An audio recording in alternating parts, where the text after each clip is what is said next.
We begin with what could be a dramatic escalation in the war in Ukraine. The National Security Council is saying Russia appears to have begun its long-anticipated new offensive in the east of the country, along front lines around Donetsk, Luhansk, and Kharkiv. The council believes Ukrainian forces can resist a fresh assault there. Now, authorities also say that a Russian missile attack has killed at least 7 civilians in the western city of Lviv. Russia maintains that it has struck hundreds of military targets in recent days. A warning now, the following report that you were going to see contains graphic images. This is what Russian shelling does. Medics rush to help a wounded woman. Next to her, another person is clinging to life. Then, sirens and more explosions. The emergency workers rush for cover.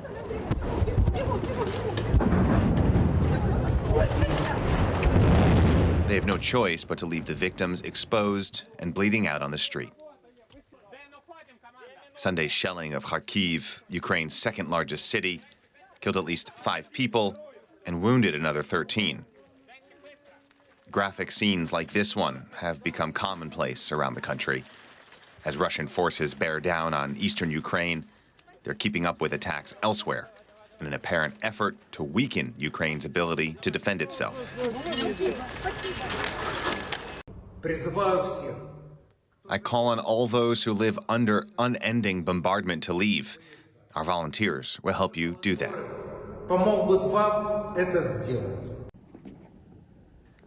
The Russian Defense Ministry said it struck more than 300 targets overnight across the country and downed Ukrainian fighter jets. On Monday, the governor of the Lviv region said strikes there killed and wounded several people, including civilians at non-military sites. This is an absolutely barbaric attack on an absolutely civilian target. People came to work in the morning. The western part of Ukraine has largely avoided Russia's wrath, but it's not been totally immune. Russian military planners have said nowhere in Ukraine is safe, something the country's civilian population knows painfully well. And joining me now from Lviv is our correspondent, Emmanuel Chaz. Emma, I understand, I was just talking to our producers, you had to seek shelter. Tell us what's going on where you are. Hi, Brent. Good evening. Yes, I couldn't join you with us here tonight because we had to make our way to a bunker. There's a third airstrike alarm alert over Lviv right now, so that means that everybody has to seek shelter. So I'm here right now in a bunker in a basement with other people who are protecting themselves from a potential new airstrike. This is the third alert we've heard today. And we know that the city of Lviv has been hit before. You were at the site of one of the blasts. I mean, Lviv has been considered to be relatively safe compared to what we're seeing in the east. Can we say there that the security situation is now drastically changing? It has changed. Lviv has been up until now relatively safe. It had been struck a few weeks ago. A military facility had been struck, but today's attack shows that really nowhere is really safe here in Ukraine. Today's attack's death toll is 7 people dead, 11 injured, including 3 seriously injured. And among the people injured was a 3-year-old child, Artem. This little boy escaped the war with his parents from Kharkiv, and they came here to Lviv to seek shelter, just like thousands of other people came from the eastern part of Ukraine. So you can only imagine how they must feel right now. They've already lost everything. They've already left everything behind, and now even in the west part of Ukraine, they are encountering the same, threats that they have been facing in the east. Although it has to be said that so far the western part of Ukraine has been spared the atrocities we've seen happening in the eastern part of the country. DW's Emmanuel Chaz tonight in the western Ukrainian city of Lviv. Emma, thank you, and please stay safe. Well, meanwhile, a few thousand Ukrainian soldiers are standing their ground in a vast steel plant in the eastern port city of Mariupol. This is the last pocket of resistance against the Russians in the city. Authorities say that the defenders will fight to the end. Russia claims to control all of Mariupol's urban areas. Most of them are now in ruins. Well, I'm joined now by Aglaya Snetkov from University College London. She specializes in Russian foreign security and domestic policy. It's good to have you on the program. Let me ask you, how should we understand this new offensive by Russia? Are we talking about a last chance for Ukraine to save itself, or is this more a last chance for Russia to try and win this war? So it depends whether you mean the sort of the offensive in terms of the Donbass, or whether it's about the increased shelling of large sections of Ukraine that we have seen over the last sort of few days. There's definitely been escalations of shelling all over Ukraine, like in Lviv, around Kiev. But there's also sort of the ongoing regrouping of the Russians in Donbass in preparation for the attack that is said to be imminent. The latest reports is that the Russians now have around 76 battalion groups stationed in the area, and therefore the expectation is that the attack sort of will come shortly. Now, for the Russians, that is their sort of last military chance. If they lose the battle for Donbass, they are effectively sort of lost the war.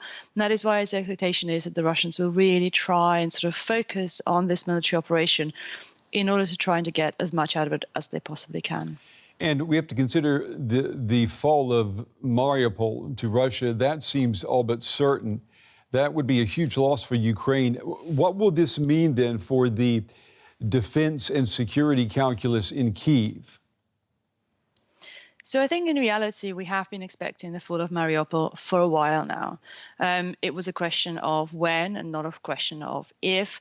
There's been claims and counterclaims about surrenders the whole of last week, about whether or not the Ukrainians were able to sort of support their fighters in Mariupol. But in fact, over the next few days, Mariupol and the Azovstal will effectively fall.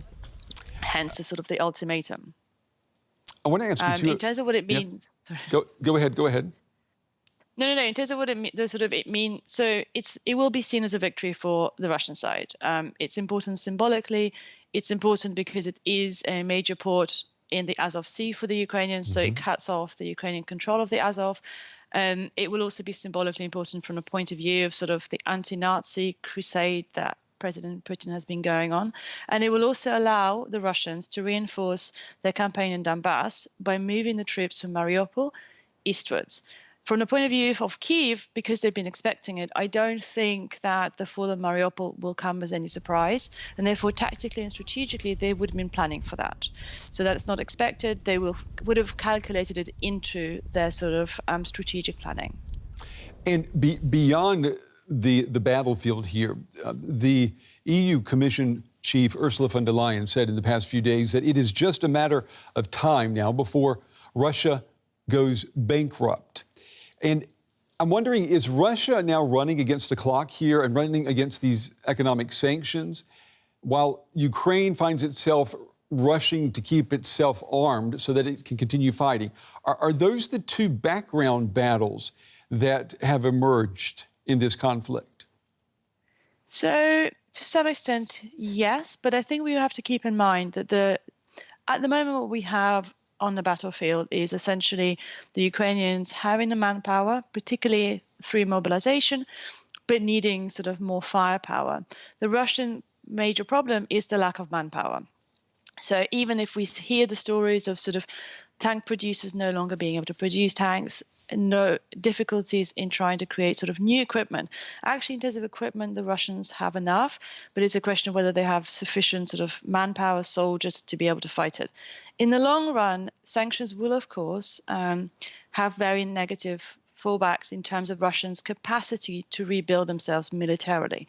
But I think that, unfortunately, the effect may not be quick enough with regards to the actual battlefield and, let's say, the decisive battlefield in Donbass. the sanctions are not really going to be able to affect that in the short term. In the long run, absolutely, the Russian military will be much weakened by the sanctions that have been placed against them. Yeah, that's a very good point. A point that I think, too, Vladimir Putin is finding harder and harder to ignore. Dr. Aglaya Tsentkov from University College London, we appreciate your time and your insights tonight. Thank you. Thanks for having me on. Well, despite the renewed assault on Ukraine, Russia has suffered, as we just heard, a major loss. The Black Sea flagship, the Moskva, sank after allegedly being hit by Ukrainian missiles last week. Now, that is something that the Kremlin denies. Well, now images have emerged appearing to show the warship on fire and engulfed in smoke just moments before it sank.